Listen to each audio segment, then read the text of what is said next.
क्या आप जानते हैं कि भारत में पंचायती राज व्यवस्था को संविधान में शामिल करने की ज़रूरत क्यों पड़ी? महात्मा गांधी का सपना था कि भारत की आत्मा गाँव में बसती है, इसलिए गाँव को निर्णय लेने की शक्ति देना ज़रूरी माना गया।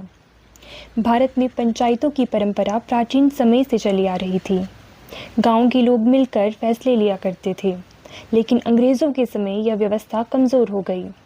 आज़ादी के बाद सरकार ने महसूस किया कि गाँव का विकास तभी संभव है जब गाँव खुद अपने फैसले ले सके। पंचायती राज व्यवस्था को मजबूत बनाने और उसे संवैधानिक दर्जा दिलाने में कई समितियों ने महत्वपूर्ण भूमिका निभाई। सबसे पहले 1957 में बलवंत राय मेहता समिति बनी, जिसने त्रिस्तरीय पंचायत व्यवस्था, ग्राम पंचायत, पंचायत समिति और जिला परिषद की सिफारिश की।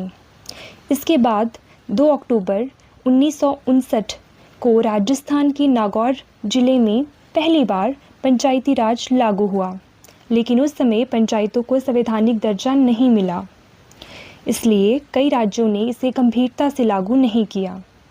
कुछ राज्यों में पंचायत चुनाव समय पर नहीं होते थे, कहीं पंचायतें भंग कर दी जाती थी, कहीं उनके पास ना पर्याप्त अधिकार थे और ना ही पैसा, यानी गांव की सरकार पूरी तरह राज्य सरकारों पर निर्भर थी।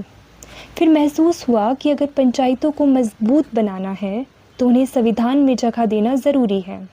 इसी कारण 1992 में 73वां संवैधानिक संशोधन यानी 73rd कॉन्स्टिट्यूशनल अमेंडमेंट लाया गया और 24 अप्रैल 1993 से पंचायती राज व्यवस्था को संवैधानिक दर्जा मिला। पंचायती राज व्यवस्था भारतीय संविधान के भाग 4 में शामिल है और इसके प्रावधान आर्टिकल 243 से 243 ओ तक शामिल हैं।